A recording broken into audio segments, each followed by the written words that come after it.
हा आहे मऊ लुसलुशीत गव्हाच्या पिठाचा शिरा, कणकेचा शिरा. अतिशय पौष्टिक आणि चविष्ट आणि लहानांपासून मोठ्यांपर्यंत सगळ्यांना चालेल असा हा शिरा आहे. कधीतरी बघा आपल्याला पटकन गोड खावंसं वाटतं. अशावेळी तुम्ही हा शिरा अगदी 5-10 मिनिटात करू शकता. गुरुद्वारामध्ये जो कडा प्रसाद मिळतो तो असाच असतो, फक्त त्याच्यामध्ये भरपूर तूप असतं आणि साखर घातलेली असते. पण इथे मी कमी तुपात गुळाचा शिरा केलेला आहे. नमस्कार, श्रेयस रेसिपीमध्ये आपलं सगळ्यांचं खूप खूप स्वागत आहे.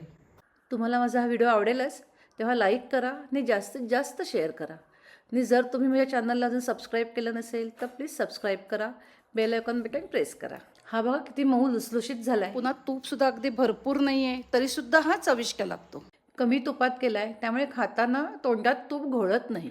चला तर मग आता असा हा मऊ लुसलुशीत पौष्टिक खमंग स्वादिष्ट असा गव्हाच्या पिठाचा शिरा करूया. त्याच्याकरता 1 कप गव्हाचं पीठ घेतलेलं आहे. कप अगदी भरून घ्यायचा. जरासं रवाळा पीठ असेल तर जास्त चांगलं, नाहीतर आपलं नेहमीचंच पीठ न चळता घ्यायचं. साजूक तूप अर्धा कप घेतलेलं आहे. हे घट्ट तूप घेतलेलं आहे. तुम्ही पातळ तूप घेतलं तर 1/4 कप घ्या. 1 कप गूळ घेतलेला आहे. तुम्हाला दिसत असेल कप अगदी भरून घेतलेला नाही आहे. तुम्ही कप भरून गूळ घेतला तरी चालेल. 1 कप गुळाला 2 कप पाणी घालायचं. पाणी मात्र असं भरून घ्यायचं. हा पॅन गॅसवर ठेवून गॅस चालू केलेला आहे. आता इथे आपल्याला गुळाचा पाक करायचा नाही आहे, तर हा गुळ आहे हा पाण्यामध्ये चांगला विरघळला गेला पाहिजे. तिथपर्यंत आपल्याला हे गरम करून घ्यायचं आहे. गॅसची फ्लेम लो टू मिडियम आहे. हे बघा गुळ चांगला विरघळलेला आहे. आता मी गॅस बंद करते. गॅस बंद केला आहे. हे असंच बाजूला राहू दे. गॅस चालू केलेला आहे. कढईमध्ये तूप घेते. जे घट्ट तूप घेतलेलं होतं ते पातळ करून घेतलं आहे. थोडेसे काजूचे तुकडे, बदामाचे काप आणि पिस्त्याचे काप घेतलेले ते आपल्याला ह्या तुपामध्ये तळून घ्यायचे. मी ह्या गाळण्यामध्ये हे सगळं घेते, त्यामुळे तुपात चांगले तळले जातात, काळे होत नाहीत, जळत नाहीत. थोडासा क्रंचीनेस येईपर्यंत आपल्याला हे या तुपामध्ये जरा परतून घ्यायचे. हे असे केले की रंग पण त्याचा बदलत नाही आणि छान तुपामध्ये हे खरपूस भाजले जातात, तळले जातात. छान तुपामध्ये असे हे तळले गेले. आता हे बाजूला काढते. तूप पण आपलं चांगलं तापलेलं आहे. त्याच्यामध्ये गव्हाचं पीठ घालते. आता मंद गॅसवर आपल्याला हे भाजून घ्यायचं आहे. तूप चांगलं गरम झालं की मग गव्हाचं पीठ घालायचं की त्याला छान तुपाचा सुगंध येतो. सर्वात सोपा आहे हा शिरा करायला, तसंच तो पौष्टिकसुद्धा आहे. थंडीत तर मुद्दाम असा शिरा करून खावा. लहान मुलांपासून अगदी म्हाताऱ्या लोकांना सगळ्यांना द्यायला अतिशय उत्तम असा हा ब्रेकफास्ट आहे. फक्त सारखं परतत राहायचं नाही तर खाली लागतो. गॅसची फ्लेम लो आहे. लो फ्लेमवरच हे खमंग भाजून घ्यायचं.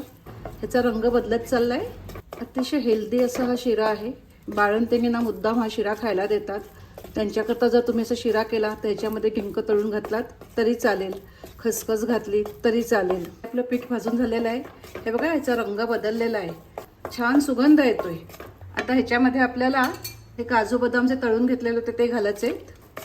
मग अशी जे गुळणी पाणी आपण गरम करून घेतलं होतं ते ह्याच्यात घालायचं आहे. गाळूनच घालायचं. गुळणी पाणी जे आपण गरम करून घेतलं होतं ते ह्याच्यात घातलंय. गाळूनच घालायचं, त्यामुळे गुळामध्ये जो काही कचरा असेल तो गाळला जातो. आणि आता हे असं ढवळत राहायचं. ह्याच्यामध्ये मी 1 चमचा सुंठ पावडर घालते, ऑप्शनल आहे. आणि थंडीत करायचं असेल तर मुद्दाम सुंठ पावडर घालाच. आणि जायफळाची पूड घालते. गूळ घातलेला आहे त्यामुळे जायफळ घातलं की अजून शिऱ्याची चव वाढते. तुम्हाला हवी असेल तर तुम्ही वेलची पूड घातली तरी चालेल, अजिबात खाली लागत नाही. कडा प्रसाद करतात त्याच्यामध्ये तूप, साखर आणि गव्हाचं पीठ हे सगळं सारखंच घेतात, एकाच मापात घेतात. पण जेव्हा सहज खायला असा हा शिरा करतो तेव्हा एवढं तूप नाही घेतलं तरी चालेल. आणि तुम्हाला आवडत असेल तर तुम्ही तूप जास्त घातलं तरी चालेल. तूप बाहेर येईपर्यंत हे असं परतून घ्यायचं. तूप हळूहळू बाहेर यायला लागलेलंच आहे. कढई अजून गरम आहे. आता मी गॅस बंद करते. गॅस बंद केलेला आहे. तर असा हा आपला कणकेचा शिरा किंवा गव्हाच्या पिठाचा शिरा तयार झालेला आहे. तुम्ही बघितलं असेल हा शिरा करायला अजिबात वेळ लागत नाही. गरम गरमच हा शिरा सर्व करायचा